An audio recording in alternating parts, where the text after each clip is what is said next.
After 4 years in working with clients in over 10 different industries, I've learned that not all businesses are built the same. Not all business models are created equal. Some are easy to scale, some are really cash heavy, some are actually more stressful than others, and some, like when I was younger, especially when I was 18, seemed really fantastic, but when I saw the back end and actually learned about business, I was like, this is not it. So I'm going to rank all the business models from best to worst, considering all like startup capital, margin, all these things. And if I was to start again in business, like which ones I would definitely do and which ones I wouldn't. And I'll also tell you which are the easiest to scale to 10K, 100K, and $1 million per month after seeing it myself. And the intention of this video is to make it easier for someone who's just probably starting out, probably looking into different business models and is thinking like, what should I do? Do you know what I mean? So first one is agency. I'm going to say specifically a marketing agency here. I forgot to correct it. The startup capital of a marketing agency, luckily, is really low. And that was my my second or third business I started in university. I literally started it with like £200, bought like a branding, a logo, and everything. Was fantastic. And the margin was great because it was just me doing it. Now, what I noticed is when I started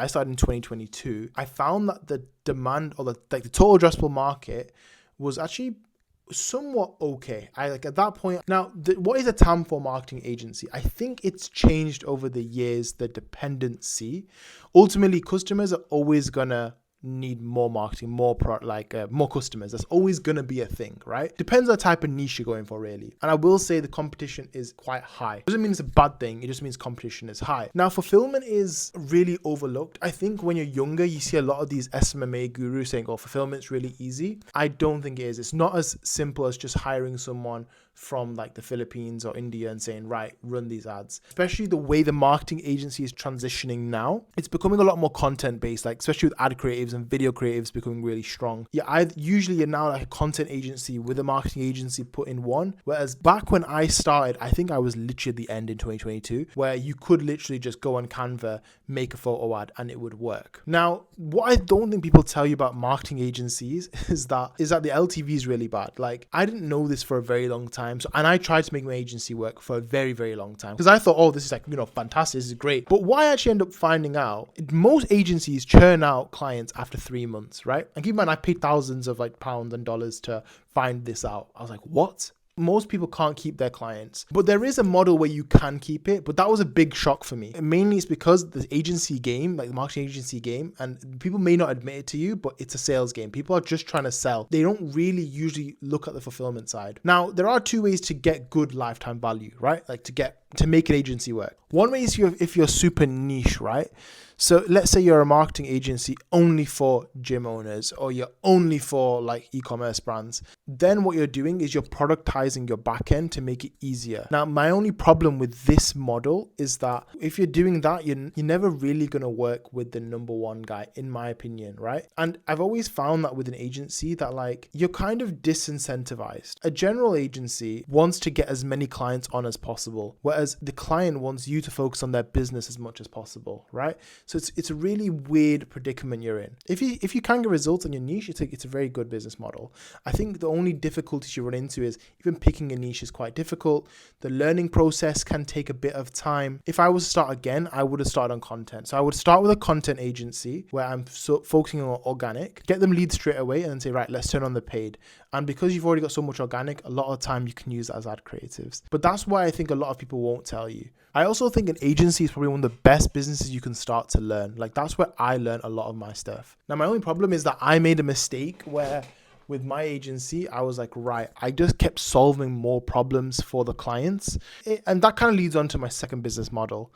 But ideally, if you want to be a good agency, you need to be niche. You need to be able to fulfill really well and have a really strong offer. Yeah, you're definitely going to need to have content in now. You can't just do like paid ads. Another thing is scaling up your avatar as well, which is, I think, quite difficult. So like you may start with an agency like where it's like for gym owners or a bit more local service, and then you may graduate yourself up. And keep in mind, this is another thing I learned, you can't charge SMBs like $5,000. You can, but then they'll churn out after a month or two. So just keep that in mind.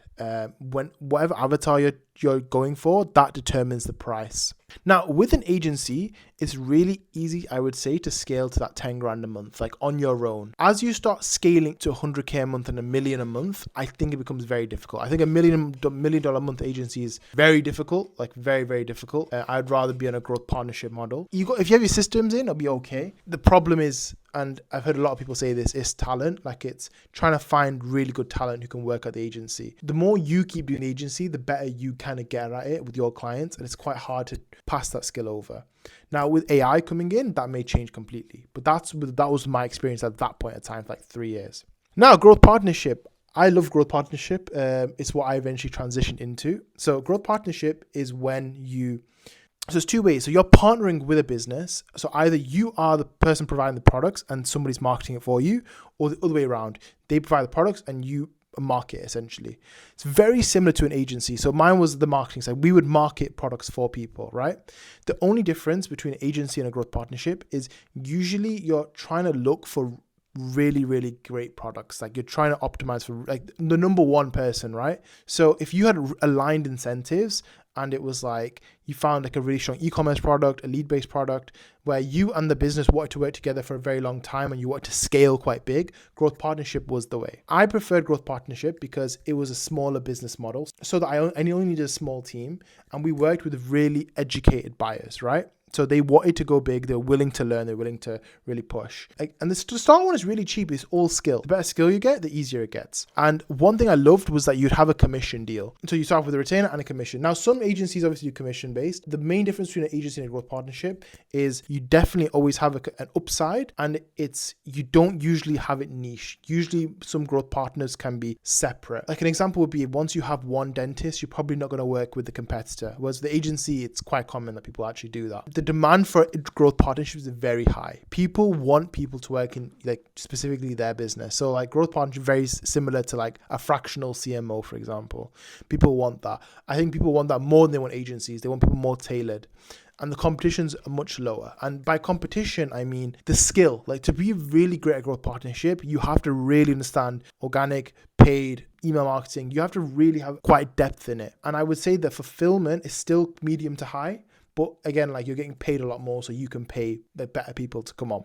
And LTV, what I loved about growth partnership, it was that it was 1 to 3 years long. Like, that's what I loved about it. It was a nicer version of an agency. And probably my only I found with it though was that it was quite difficult to get clients because you're not niche, right? So it's very hard to make an offer. You can be an e-com only growth partnership business.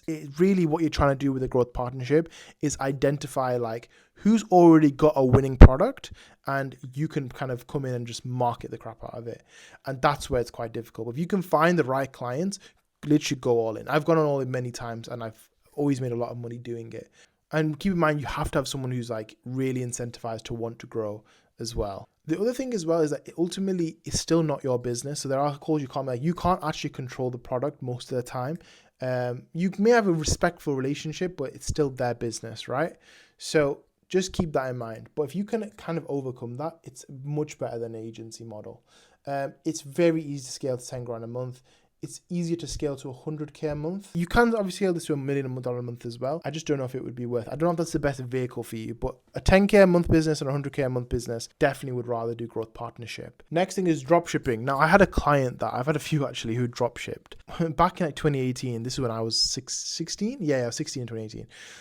Dropshipping was the big thing, right? So I was like, oh, this is fantastic.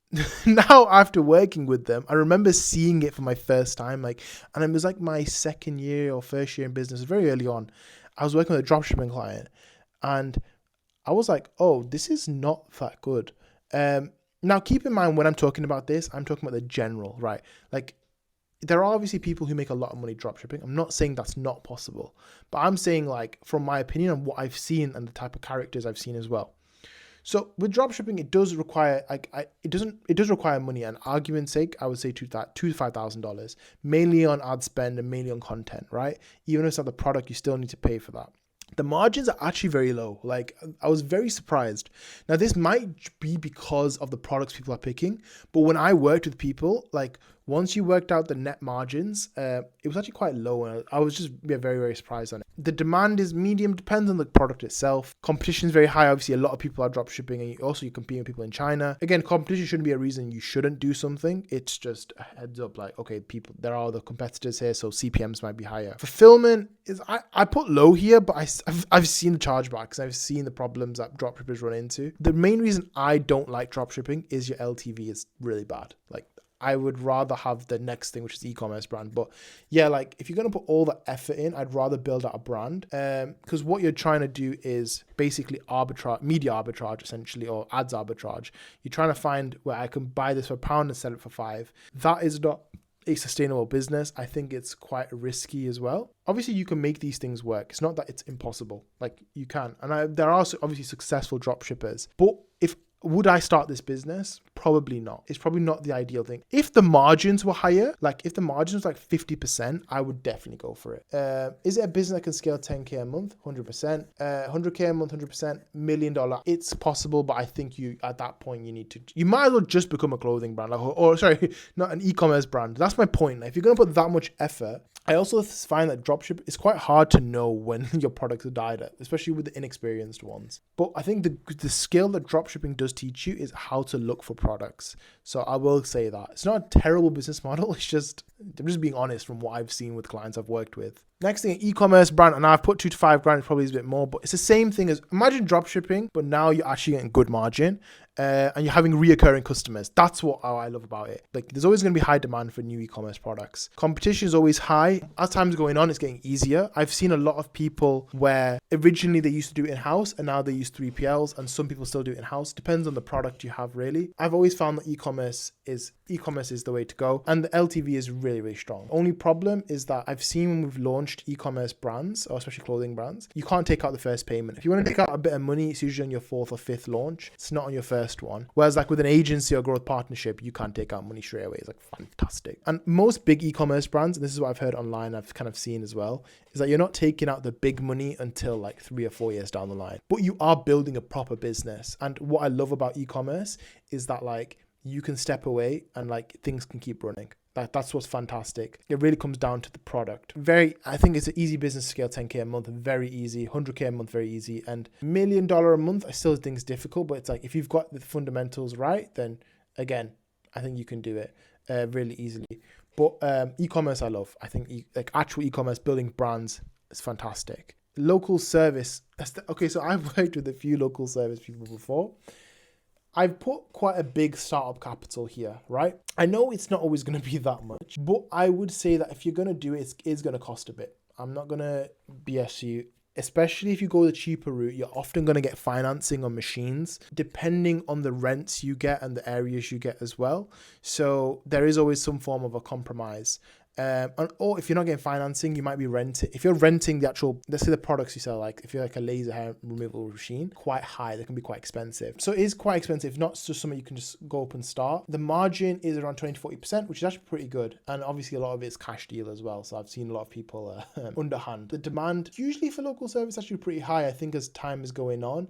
AI is not going to take away plumbing, do you know what I'm saying? So there is high demand. And I always judge a market. I judge a market by the least competent person and how much they're making. And I've seen people where it's like, I wouldn't say they're necessarily the smartest person, but they make a lot of money as like plumbing, electrician and stuff. So it's really, really great. So that's how I judge. Yeah, that's how I judge a market. So honestly, these things, they do work. The competition, again, is high, but there's a lot of demand. So medium to high, I'd say. Fulfillment, obviously it's skills, and depending on what you're going for, can be quite difficult. Staffing, I know, is a big problem here. And LTVs are very, very varied. Because if you're going, for example, like a gym, the LTV is a bit different. It's probably not as high as like, unless you've built out the full thing, it's very easy to have what I call cat customers. You get them cheap and you let them go. With LTV for local service, it's constantly being able to upsell, and that requires you to have the machines or the necessary skill, right? So aesthetics, especially, it's like, okay, someone might come in for Botox, but how many more treatments can you do? It's about learning more treatments. What you may find is that like some people may only do laser hair removal, which is a fantastic model, by the way, but it's just that you'll then need to upskill. So same thing with plumbing, same thing with like anything you do, you will need to upskill eventually. So that's the only thing I would say about the LTV. That's why I put low to high. Like, it depends. I think as well, like what I love about local service businesses is like you can build really solid trust. Word of mouth is really strong. And if done well, it's a really like repeatable business. It's ultimately physical. You can see it. That's what I love about like these local service businesses. I think the problem here is some of the problems here is like talent. Talent's really hard to get on. And then also you have the risk of talent just copying what you're doing and incentivizing talent. That's really hard. Charging premium can be quite difficult. And with local service, you've definitely got to nail it properly. And it can take 2 to 3 years before you nail the model. But once you've nailed it, once you've got it, I think you're in a really good scenario, especially with local service. You can actually put your little own e-commerce products in there as well, which I love. Oh, keep in mind as well, you've got to do like a physical premises. Is it easy to scale 10K a month? 100%. 100K a month and $1 million a month. Depends on where you are. $1 million a month, you're definitely going to need obviously a new location. 100K a month, I have seen it. I have seen these, but it was never a one-person band. It was like they had a team. So that was a key thing. And they also knew their LTV. They knew how to upsell properly. With these, if you want to get to the 100K a month with local service, honestly, you just got to not quit. You've got to be consistent. You've got to improve the model better. You've got to get more products out. You've got to understand like your customers. You've got to systematize. And the problem with local service is the entrepreneurs that do it, they make a bit of money and they're like, oh, but I'm doing all this. Can I do X or can I do Y? But local service, like if I had the knowledge I had now and I had a partner, like let's say we did an aesthetics business together, I would love it. I would stop everything I'm doing and just do that because I know I can scale that. I love local service. I love the ads. If you're working with your B2C customer, to be honest, I find selling B2C really easy. I think it's really like, it's about the presentation. It's really easy, but it's usually the type of person who does it. If you're going to do local service, like you've got to be a type of person who can like stand it out basically. Right, next thing, a marketplace. So maybe you won't know, I've actually worked in a marketplace. So something like Uber, Airbnb, I've actually been the main head of growth or growth lead there. So I know how difficult it is. I'll tell you one thing, it is very, very, very difficult. And we'll start, first of all, it requires a lot of money to start and the margins are quite low overall. But saying that, once you become a marketplace, you are a marketplace. Like you don't see like many people competing with eBay. The competition is very, very clear. Like with local service, you have thousands of them. Whereas with marketplaces, only like maybe tens, like it's not that many. And there's a huge demand for marketplaces as well. So I would say overall competition is a lot lower, but they can be bigger. I think a lot of people think fulfillment on a marketplace is not that hard, like it's quite easy, but it's not. It's not just a tech business. It's operationally very difficult. So you've got to think a lot like Amazon. It's a lot about your delivery. I think a lot of people, what they don't understand, it's all about the stock you have as well. Like it's all about the categories you have. If you don't have the category, you're finished. With marketplaces, the problem is that it's very hard to predict consumer behavior. That's why the LTV can range, right? And it depends on the categories you have. It depends on the stock you already have on the marketplace. And what makes it so hard is you're trying to match supply and demand consistently, right? So if you're eBay, for example, one of the marketplace I worked at was live stream shopping, which is like probably the hardest one you can do, by the way. And people may not realize it's very difficult. And by the way, it was called Tilt, so you can just check. When you're trying to match these places up, it's very difficult because let's say you're eBay, for example, right? Maybe it's fantastic, or you've got an ad that's, so you've got a product that people are flying through. You run that as an ad. As soon as it finishes, now what? Now you've got a delay. Now all your ads get killed. So it's very hard to, you have this problem often. It's a constant chicken egg problem. Now, is a marketplace, I'm not even asked about 10K, 100K a month. If you're doing a marketplace, you're probably trying to go for like $1 billion company, right? That's what you're aiming for. To do a marketplace, you have got to be a very strong entrepreneur. You've got to be very aggressive. Think about the person who made Uber, right? He was very, very aggressive. Marketplaces are just difficult businesses overall. They take a very long time. So you've got to be very patient. I would definitely not start a marketplace if you're trying to make quick money. That's not the way to do it. Because I worked at Tilt for so long, I was like there for like 3 years. Originally started off as agency, then growth partner, and then growth lead. I learned a lot about marketplaces. Overall though, like even though the margins are low, because a marketplace is so big, the amount of money, the absolute money is really, really good. And with marketplaces now, they're looking at other ways to incentivize. They're looking at other ways to make more profitability. What's great about marketplace is the data as well. Like that is something where like you usually have the best of the best talent who can understand the best data. So it's very, very valuable, but it's just a hard business overall. Events businesses. Right. I've actually worked with a few events businesses. And you know what I love about events businesses is that they're so easy to market. As long as you got the main event right, it's a great thing to market. Probably costs between $2,000 and $5,000 to set up. Margins actually pretty low. It usually comes down to location and volume. If you've got the right location, you get enough people in, your margins are high. But when you've got, like, say you're doing like 5 events or 10 events in a month, you have some losing events. So unfortunately, it brings your overall margin lower, right? Like some events you're making nothing. Demand for them is quite high. People always want to go to new things. There's not that much competition, I would say. Not as much as some of the other stuff I've seen. Fulfillment is very difficult. It's very labor intensive. LTV depends on the event. I would argue that it's actually quite low. I put low to high, but I would say it's low. It's a business that can scale to 10K a month and 100K a month. Million a month? Probably not.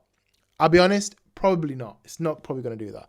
Unless you're something like Glastonbury or something. You're very big. But yeah, most general events, I wouldn't say it's the right way. I just wouldn't do that as a vehicle at all. The only way I could see this working is being in a really big place. The problem with events businesses is that once you've used that location, it's finished. You can't remarket there. It's really hard to convince people. You also find that the closer to the period of the event is the highest likelihood that someone's going to buy. But you're kind of disincentivized as well, because your customer wants to buy at the last minute, but you want to know as far in advance. So you're in a very difficult scenario where you have to like offer things beforehand. But overall, I actually really like events businesses. I've enjoyed working with them. It's really down to the product, down to the event and the offer. That's really it. And then it's just a creative game. If I were to do an agency, I probably would do it for events. I'm trying to think. Obviously, they'd have to be very frequent. The one that we work with does kilo sales, and so that's obviously all time of the year. So it's fantastic. All right, it's done 2 simultaneously. Didn't mean for that, but let's go for it. So SaaS. Again, starting SaaS now is a bit different compared with the AI revolution here. Startup capital is $2,000, $30,000. I think it's quite, a bit more. Margins tend to be really good. Demand is obviously high depending on the tool. The competition, I'd say medium. Fulfillment, okay, it says easy. I wouldn't say easy, but it's genuine SaaS tools are like, I would rather be sat in the SaaS model than an events model. That's what I would say by fulfillment.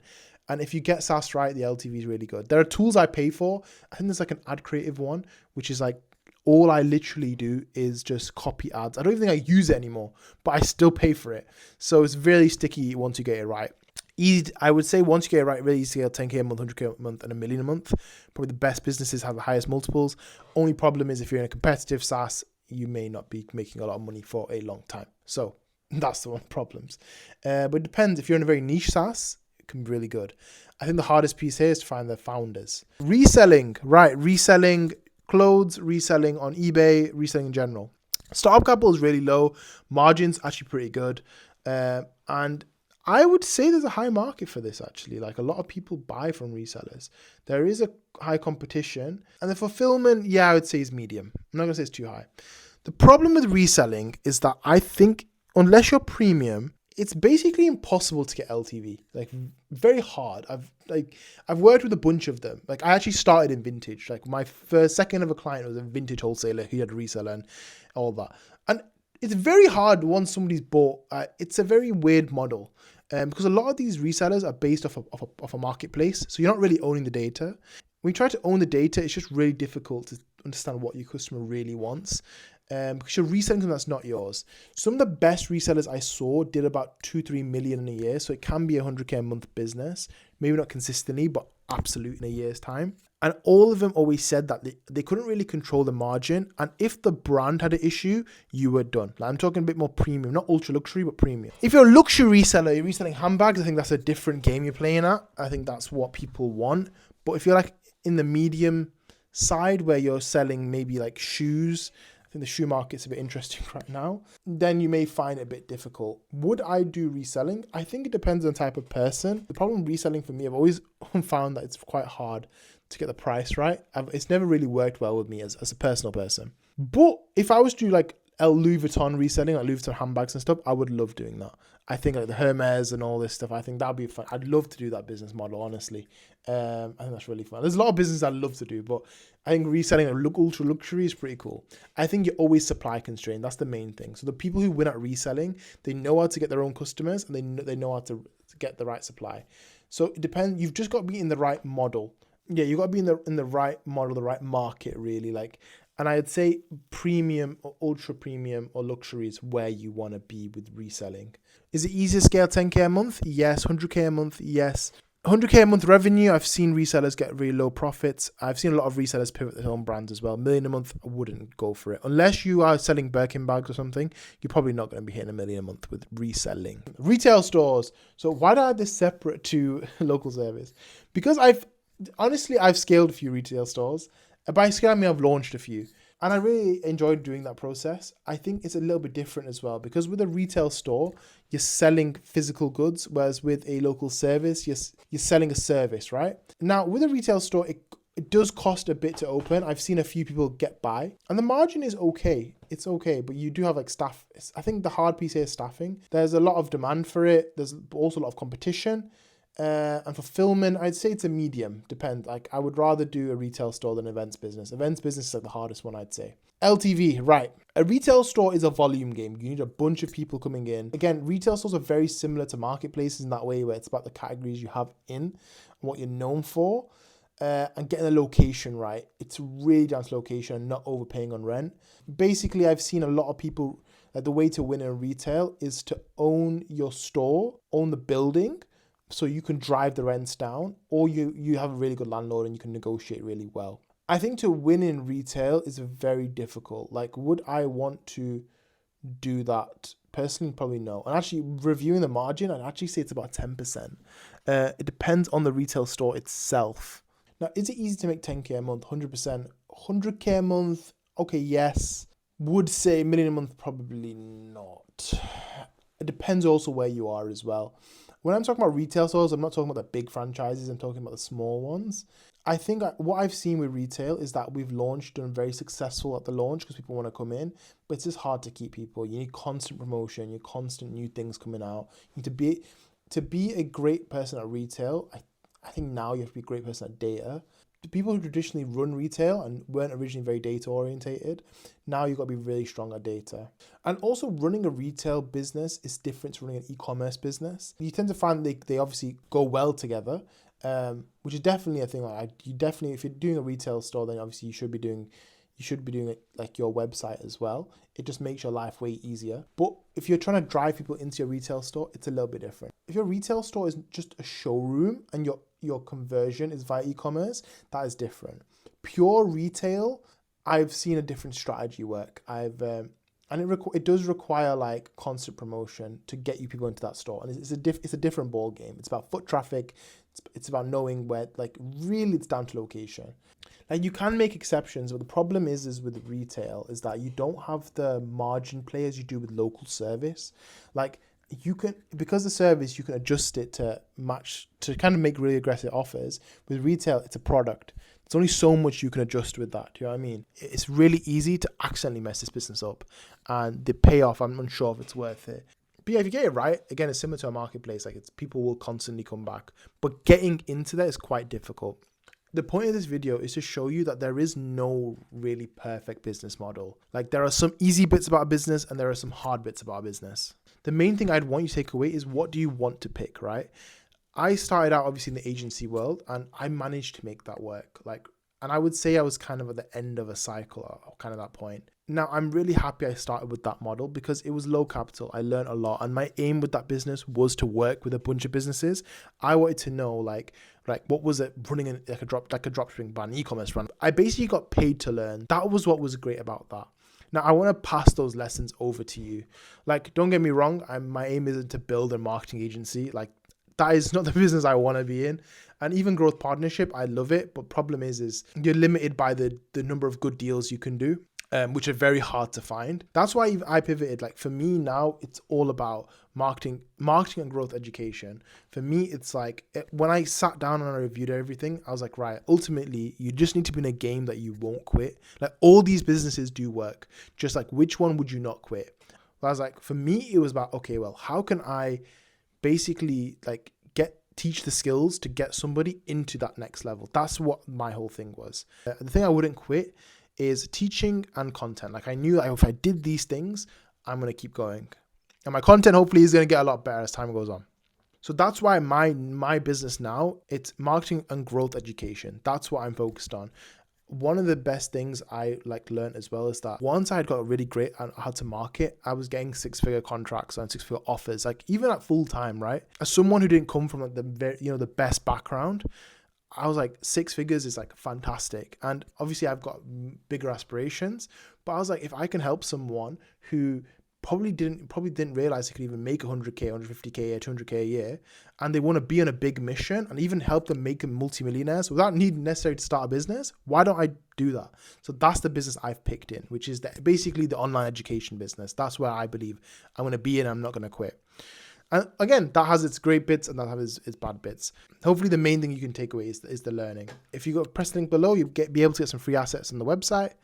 And yeah, hopefully you subscribe and follow for more marketing and growth content. Thank you.